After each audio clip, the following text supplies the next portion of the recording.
ભારતમાં બિલ્ડિંગોમાં આગ લાગવાની ઘટનાઓ ઘણીવાર બને છે, પરંતુ ઘણી વખત આગથી વધારે ભયાનક સત્ય એ હોય છે કે આવી ઇમારતો જ ગેરકાયદેસર રીતે ઊભી કરાયેલી હોય છે. વેરાવળમાં આવી જ એક ચોંકાવનારી હકીકત સામે આવી છે, જે 4 માળનું અને 40થી વધુ દુકાનો ધરાવતું મુરલીધર કોમ્પ્લેક્સ વર્ષોથી ચાલતું હતું, પરંતુ આગની ઘટના બાદ ખુલાસો થયો કે આ સમગ્ર કોમ્પ્લેક્સ પાસે ન બાંધકામની મંજૂરી હતી, ન ફાયર સેફટીની એનઓસી. આ ઘટનાએ માત્ર એક બિલ્ડિંગ નહીં, પરંતુ આખી વ્યવસ્થાની કામગીરી પર ગંભીર સવાલો ઊભા કર્યા છે. આવો વિગતે વાત કરીએ સમગ્ર મામલા વિશે આ અહેવાલમાં. નમસ્કાર, હું ચિરાગ વર્ષાબેન, આપ જોઈ રહ્યા છો સ્વમાન.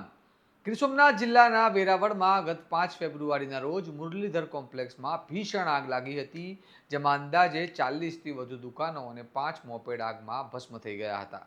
આ ઘટના બાદ જિલ્લા કલેક્ટર દ્વારા નગરપાલિકાને રિપોર્ટ આપવા સૂચના આપવામાં આવી હતી.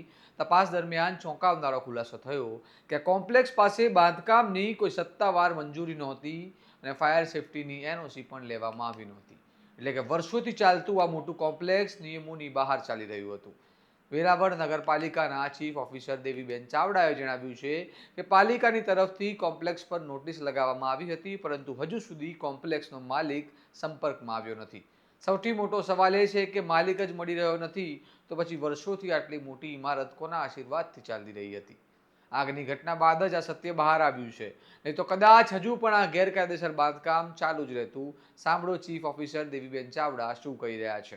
DD Chavda, incharge chief officer Veraval. 5/2/2026 રોજ મુરલીધર કોમ્પ્લેક્સની અંદર આગ લાગેલી હતી, જે અંતર્ગત નગરપાલિકાના ફાયર વિભાગે એમને આગ બુઝાવવામાં મદદ કરેલી હતી. ત્યારબાદ જે કાર્યવાહી અંતર્ગત 27/6/2024 રોજ ફાયર ઓફિસરે એમને ફાયરની એનઓસી લેવા માટે જાણ કરેલી હતી. ત્યારબાદ એમના માલિક અથવા તો એમના દુકાનદારો તરફથી કોઈ પણ પ્રકારનો પ્રત્યુત્તર મળેલ નથી. અને બાંધકામ પરમિશન અંતર્ગત પણ ઓફલાઈન ને ઓનલાઈન નગરપાલિકાના કોઈ પણ રેકોર્ડની અંદર મુરલીધર કોમ્પ્લેક્સે બાંધકામ પરવાનગી લીધેલ જણાય નથી. તે 5/2/2026 રોજ નગરપાલિકા દ્વારા તેમની નીચે જે બિલ્ડિંગ સળગી ગયેલું હતું, તેમની નીચે એમના ધારકોને ગોતવા માટે નોટિસ ચીપકાવી દીધેલ છે, પણ હજી સુધી કોઈ માલિકે અમારો નગરપાલિકાનો કોઈ કોન્ટેક્ટ કરેલો નથી. અને ત્યારબાદ હવે નિયમ અનુસાર કાર્યવાહી હાથ ધરવામાં આવશે. આ ઘટના અનેક ગંભીર સવાલો ઊભા કરે છે. પરવાનગી વિના 4 માળનું કોમ્પ્લેક્સ ઊભું થાય અને વર્ષોથી ચાલે, તો શું તંત્રને તેની ખબર નહોતી? ફાયર સેફટી જેવી ફરજિયાત બાબતો વિના દુકાનો ચલાવવામાં આવતી હોય તો શું કોઈએ તપાસ કરવાની જરૂરિયાત સમજાઈ નહોતી? અને જો આગ ન લાગી હોત તો શું આ ગેરકાયદેસર બાંધકામ ક્યારેય બહાર આવ્યું હોત? આવી ઘટનાઓ સાબિત કરે છે કે નિયમો કાગળ પર જ રહે છે અને લોકોના જીવ જોખમમાં મુકાઈ જાય છે.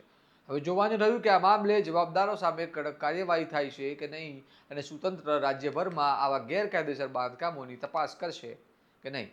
તમારું શું મંતવ્ય છે આ સમગ્ર મામલે? તેમને કમેન્ટ બોક્સમાં જણાવો અને સ્વમાનની ચેનલને સબસ્ક્રાઇબ કરવાનું ભૂલતા નહીં. નમસ્કાર.